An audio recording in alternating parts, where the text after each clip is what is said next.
In this video, I'm going to break down the exact marketing framework that I use to approach every single marketing campaign, the exact same marketing strategy that has generated tens of millions of dollars for my clients and my own businesses. Let's get into it.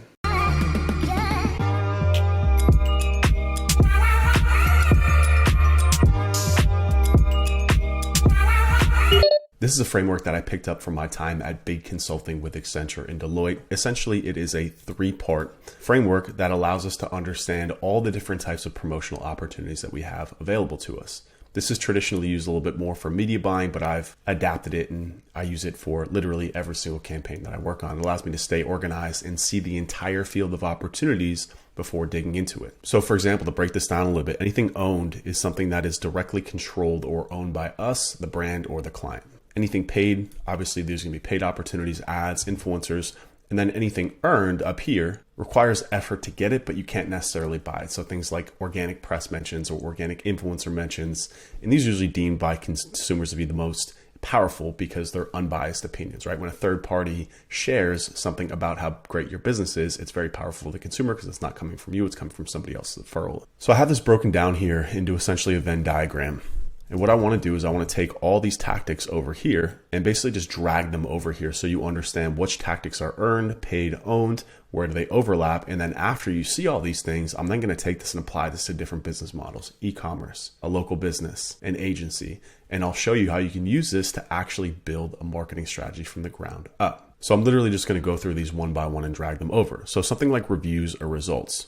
These are earned, right? When somebody writes a review, you really shouldn't be paying for it. It's not something that you own. It's third-party content. So that's going to be an earned tactic. And this is powerful because if you look at something like a B2B business, like our agency, for example, reviews and results and case studies are an incredibly important tactic, incredibly important piece of content that we have to figure out how to generate. This is also applicable to something like an e-commerce store where reviews are also as important, but maybe not as important as something for B2B versus an Amazon store where reviews are incredibly important. Or if you're launching a book, reviews are incredibly important. So again, what I want to drive home for you down here is that these are pretty much all the digital tactics that there are. It starts with understanding where they map to in terms of owned, earned, and paid. But then even more specifically, how does that then relate to the different businesses that you're working on or your specific business? That's the nuances, and that's where the money's really made, and that's what I'm going to continue walking you through here. So then we come to something like video ads, pretty straightforward. Anything that has ad in it here is going to be a paid tactic. Drag that over here. Influencers. Now, this is interesting. Influencers, they could really live in here in between earned and paid. I'm actually going to put them over here on paid just because, for the most part, especially if you're just getting started, you're going to be paying people to talk about you. However, what you can do also, is make a copy of this and put it over here to earn, because as you grow, right, and you can see this intersection right here between paid and earned, it says propel sharing and engagement with paid promotion. So for example, when you're doing a lot of paid influencers over time, they will naturally start to share your stuff on your own. As more people get your product in hand or more people get exposed to your business or services, they're going to be sharing it naturally, assuming that you have a good product, right? This is not a product framework. This is a marketing framework. So this is all operating on an assumption that you have a good product, you have a good service that gets results, and that is going to keep your customer happy. So I'll just drag this over here and I'll remove this one. Next one over here, social media channels. This is going to be owned. These are obviously things that you own, your YouTube, your Instagram, etc. Social media mentions. This is a little bit different, right? This is if somebody is posting about your product or your service, that's going to be an earned opportunity. So I'm going to drop it right here. Podcast. This is going to be owned, although this is also something that could be earned, right? If you're doing podcast opportunities, kind of like a PR opportunity. So again, I'll just drag this up in here a little bit more on the own side, but right on the bubble of being earned as well, because being on podcasts, especially for B2B companies, is a great way to get some exposure. So video content, I'm going to put this here under owned. It's a type of content that you create, that you own, that you distribute through your channels. Partnerships, collabs, and JVs. This could be paid. It depends on where it is. It could be earned. It could be owned. It's kind of somewhere here in the middle, but I'm going to put these over here right on the bubble of earned and owned, because that's something that you're going to be planning out. And because it requires other people too, it's not fully owned. So the next one up is press mentions. This one should be earned, but we all know that for the most part, most of PR is paid. So I'm going to drop this over here and paid, right on the bubble of being earned as well. Website content, this is fully owned. So this is where blog content, this is where SEO comes into play. This is where resources on your website, even video content and podcasts, anything that lives on your website is fully owned. Now, this is a really important distinction because you're probably thinking to yourself, well, that's SEO. And you're right. SEO is the distribution channel, right? Like you don't see me putting like TikTok ads or anything TikTok specific on here or YouTube specific. That just kind of falls under video ads, video content, and social media content here. So when it comes to website content and video content too, and maybe even podcast content, right? Really what we're trying to do here is get them to live right in between the earned and owned, because organic traffic, while it's owned in terms of the content you're owned, it's earned, right? You have to earn the traffic with search engines. So really, when it comes to understanding the distribution channels and tactics off the back of this, SEO in itself is really that crossroads between owned and earned traffic and owned and earned content. So the next one here, this is digital out of home. Out of home just stands for like banners, billboards, bus benches, things like that. I don't really do too much of it. Those are all paid tactics, really at the bottom of my stuff too. While we're on that topic, banner ads as well. Banner ads are, important for some spaces, especially in the cannabis space where I'm working more and more. Some of the only media buying options are through programmatic banners. So that's why, and also digital out of home too in the cannabis space. That's why both of these are on this list. Content amplification. So using a platform like Outbrain, they call it native advertising. It's not really native, but essentially just getting your content, boosting it, getting it in front of more audiences, usually through banners or through text placements on websites. Community, this is a big one, especially in the B2B space. It's going to be owned. So if you have a Facebook group, if you have a Discord channel, if you have a Slack channel, building a community is really, really important nurturing process of the B2B process in terms of generating leads and turning those leads into actual paying customers. Communities are a big part of that, tend to be more effective than just a straight email list. So social media content here, again, this is one that could go pretty much on all these depending on how you slice it, but that's definitely going to be owned along with your social media channels here. We're just kind of put these side by side.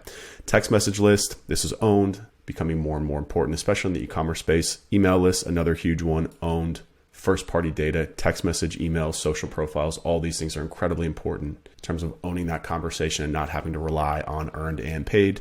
Building up that email list, social media ads will be over here on paid, and then search engine ads will also be over here on paid. So again, this is all the tactics that I really deploy from a digital point of view and digital strategies. I try to list everything out. There might be a couple things here that I'm missing or a couple of nuances maybe that you want to change things. But really what I wanted to try and do here is just show you where all these things map, because now once we understand how all these things map out, we can start to bucket them and group them and then prioritize them, assign budgets, and assign people to actually go through and execute. So this is what I call a campaign-based approach. So as opposed to just going like, hey, we want to do a search engine ads campaign, or we want to do a social media ads campaign, or we need to get active on social media, we need to create blog content to get SEO. These things work together in unison. You can start to see the overlaps. You can start to see how if you're going to do a paid influencer campaign, there's probably going to be some sort of organic touch point with it too. So if you're just engaging on an influencer campaign, you're in an echo chamber, you're in a silo. You need to see how all these things really string together. Now, this was done at a high level. There was no business model implied here. There was no industry implied here. Let's go through and actually look at how we would do this now and how we would actually turn this into more of a strategy as opposed to just kind of an organizational framework for specific business types. So let's start off with a local gym. Let's say you own a gym, you're in Miami, you got about 60 paying customers, you want to get to 200 because that's really where you start to hit profitability and scale. And you don't really know where to start. You should be on social media, you've heard good things about advertising, you kind of got a website, you kind of don't. Let's just go through all the tactics here and let's reclassify and reprioritize if you were a local gym and how I would get you from 60 to 200 customers per month. So let's start down here on the own side. I'm just going to move all these things over because I do want to go through and help you to prioritize these things, especially because knowing that if you're a local gym, you probably don't have that much money to spend, maybe $1,500 to $3,000 per month on marketing. So it's really important that you understand how to deploy that capital and how to grow and scale into this model as you grow and scale. So in terms of the owned, the two most important owned channels that I would have are email and text message, followed very closely by social media. And we'll put social media content right with that. You don't really need a podcast. It's not something that I would spend time doing. Video content, I would probably tag this along with your social media content. The content that you will be creating for social media should mostly be video based in terms of like instructional videos, showcasing some of your workouts, showcasing client results, things along that nature. Video is always going to be a big part of any content. After that, I would put website content down here. And then all the way at the bottom, I would put community. But again, just in terms of time and bandwidth and resources, I would probably actually leave community out. So understanding these things, if you're a gym, building an email and text message list is incredibly important. It allows you to directly communicate and actually make offers in terms of discounts, in terms of bundles and savings and special events you have going on. Building that first party data is incredibly important, really for any business, but especially for local businesses where you might not have the budget to go out and advertise to bring new people in.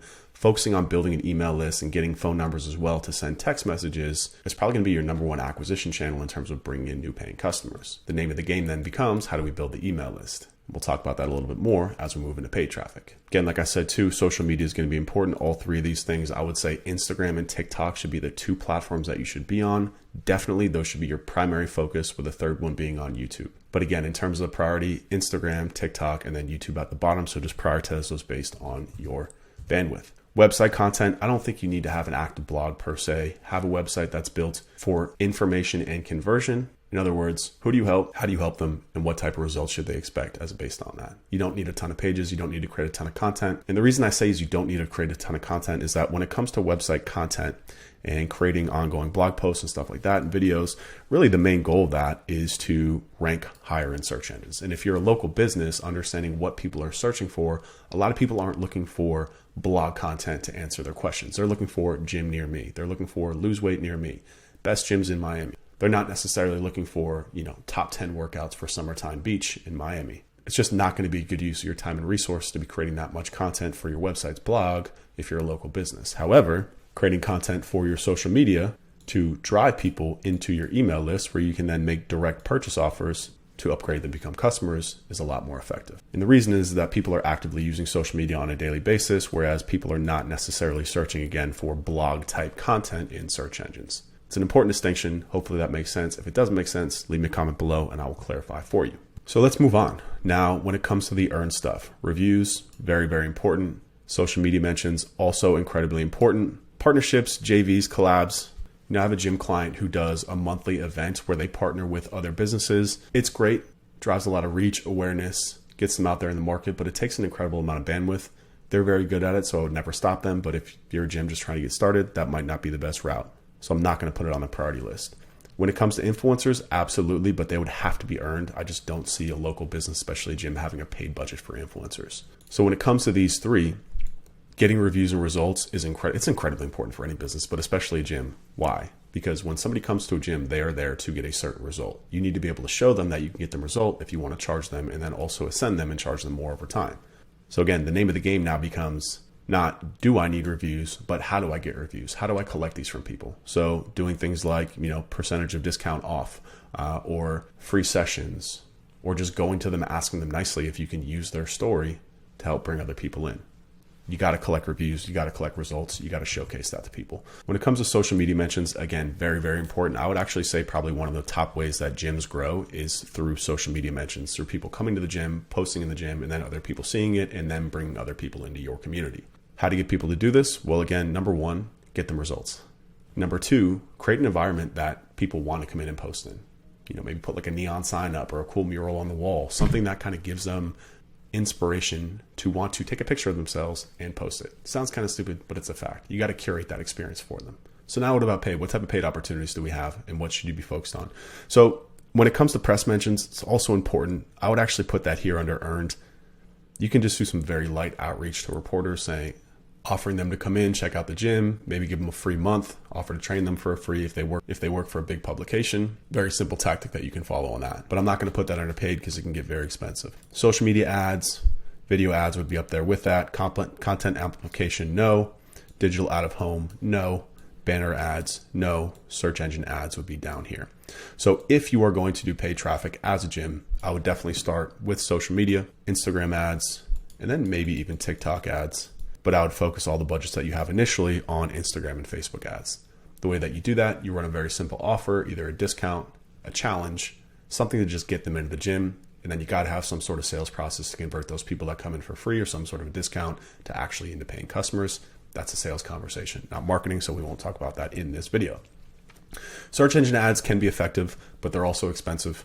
You got to know your numbers if you're going to run search engine ads. The way that they work is pretty simple. Somebody goes into Google, they type in gyms near me. If you can get your gym on top of the search engines with an ad, get them to a landing page where they book a free consultation or come in for some sort of appointment. Again, you got to have a sales process in order to do this effectively because these are expensive. You could be paying upwards of $5 per click. So again, you got to know what your acquisition costs are. You got to know what your lifetime value of a customer is. And if you can't do the math on it, then I would not recommend doing search engine ads, because you can spend a lot of money and not get a lot of results and really go the opposite direction. So now you can see how we've gone through and we've built out all the tactics. Now we have a list of everything that I would do for a gym, and we've got them in a very high level priority. Now what we can do is we can move these over to a document and really start to prioritize and really start to flush these out in terms of what resources are needed. Do we need an agency? Do we need a contractor? Can somebody internally handle this? Is there additional budget that we need? Advertising, for example, comes with an advertising cost. We have to fit that in the budget. So now, again, what we're starting to see is the entire ecosystem. And that's important too, because, for example, I said these are some of the two most important things that you can have as a gym: an email and text message list for you to go make offers, re-engage old customers, basically bring people in and actually make them a direct marketing offer to become a customer. Tactic to bring in new customers, but you're not tracking or paying attention to this, then you're losing a lot of the value of what you're doing up here. You got to have that cross-channel mentality. You got to understand how everything fits together before you just start deploying things in a one-off silo, because when you do things in a silo, you're not tracking all the ancillary benefits that come from the entire ecosystem. So you've got to put together the entire ecosystem. Let's do one more quick scenario here. Let's say that you are an apparel store and you're brand new. You got no customers, you got brand new product, and you're selling t-shirts and hoodies. What do? Let's go through and talk about that. So again, top things for pretty much everything in the own space is going to be email, text message, building those out, social media channels, the video content, all that type of stuff. Same thing. It's pretty much going to be the same thing for any business. Just owning that data, owning that customer information, and being able to communicate them directly is incredibly important. I prefer email and text over social because social has algorithms to deal with. When you have their email or text message, you have direct access to communicate with them. So we'll put social media content up here as well, and website content up here. Now, website content here, as opposed to the other one, I would actually move this up. I would put this on par with social media content. This is very important because this has a much different intent to actually rank in organic search. So for example, when we're talking about actually ranking your website and ranking content on your website, if you own an apparel store versus a local gym, if you own an apparel store, you can do articles like, top 10 trends for summertime, and you can slide your articles in there and you can probably get that article to rank in search. You can then also get your product pages to rank directly for searches about hoodies, about sweatshirts, about t-shirts, and all that stuff. Granted, if you're a startup, this is going to take you a long time. It's going to take you at least 6 months before you start hitting traffic. So when we talk about our priority, we have to take that into account and probably demote this a little bit because we got to make money for a startup here. And SEO takes quite a bit of time. Doesn't mean that we're not going to do it. Doesn't mean that it's not a priority. That just needs to be taken into account when we're building an actual business plan and strategy. Now let's talk about earned. Same thing up here. Social media mentions and influencers, really, really, really important. Again, important for every business, but understand the context of why this is important. When it comes to apparel, selling apparel, why do people buy clothes? Right? I asked you before, why do people go to the gym? They go to the gym to get some sort of result for their body. They want to see something. They want to feel something. With apparel, it's kind of the same thing, except it's a different type of feeling. People buy clothing because of what they want to communicate about themselves to the outside world. They're cool, they're hip. So understanding that feeling and getting people to share that organically is by far probably the most powerful thing that you can do. So much of apparel these days is built on the back of social media, and it's not built on the back of social media ads. It's built on the back of social media organic. You got to have a great product that people want to share. Again, this goes back to your product. If you don't have a good product, none of this stuff is really going to work. Marketing is just a band-aid. If your product doesn't drive growth, if your product doesn't drive conversation, it doesn't drive feelings or results for your customers, then you're going to have a tough sledding. But that's why it's really important to focus on these mentions and garnering these mentions, because they're incredibly important and impactful. Partnerships, collabs, if you're an apparel brand, you can do collabs with other brands. Again, very long, very tedious process. I wouldn't put that up here in terms of a priority. Press mentions are important though when it comes to e-commerce and apparel. Again, it can be tough to get. It can also be expensive to get if you're going to do that organically, because apparel is just so brutally competitive. So I'll actually drop this down because I know how much this would take, and it would also I'd probably end up being over here because, again, if you're a brand new startup, unless you've got something unique about your story, about your product, then you're just not going to get organic coverage. In terms of paid, social media ads, these would also be video ads, and maybe search engine ads, just depending on what the numbers look like. And that's it. I wouldn't put anything else over here. Some of these are a little bit more B2B, but social media ads, again, Instagram, especially in TikTok, are where I'd put the priority here. Search engine ads, again, just depends on the money. You got to look at what you're paying per click here. Sometimes it can be too much. If you're paying $5 per click and you're selling $20 t-shirts, you basically got to convert 1 out of every 4 people, or 25% of people. Just to break even, it's probably not going to work out. So it's all about the numbers here and all about the keywords that you can find. But a priority is definitely going to be on social media and video content. It's going to be your number one driver of sales, especially new sales if you're a new brand for sure, while you focus on building these up over time. building up your organic traffic over time, getting mentions organically from people that are buying. So again, you can kind of see how we've got this nice little symbiotic relationship here. We're paid will drive owned, and owned after they buy will drive earned, and then all the way through again. And ultimately what we want to get to again is this big star in the middle where everything is amplifying itself, and we built this flywheel of the brand where it's marketing itself. So hopefully that makes sense. Just gave you two examples for a local business and a brand new apparel shop for how I would go through and really use this. It is simple, and simple is good, because when you're approaching a new campaign or you're trying to figure out how to get started with your brand, it's easy to feel overwhelmed. So I like to start here where I see everything. You know, it's kind of like having a whiteboard where you have everything listed out, and then it's just a matter of rearranging things, asking yourself, does this apply in this industry? Does it apply to this business? Are influencers important for my attorney firm? Probably not. So when you're analyzing the budgets and the time and resources to do influencer marketing versus paid search ads or content marketing, you're able to really understand and contextualize things. Again, not just seeing Gary Vee's video on TikTok and being like, we have to be on TikTok, but how does it fit into your ecosystem? How does that relate to your customer? So this is a very simple mental model that I use to build out the foundations of my strategy. And then from here, I just literally just drag these things over to a Word document and I start to flush them out. I start to flush out, what does an influencer campaign look like for an apparel shop? How are we going to collect emails? What platform are we going to use to send those emails? How often are we going to send those emails? What is the context of those emails? What social media platform should we be on? How often do we have to post? What type of content? Who's leading in the industry? All that starts with this very simple graph right here. But you can't skip this step, because if you skip this step, then you're going to be swimming upstream the whole time. And it's just a nightmare. So that's all I got for this video. If you're looking for more help on marketing strategy and building and growing online businesses, make sure to subscribe, leave me a comment below, and I'll see you in the next video.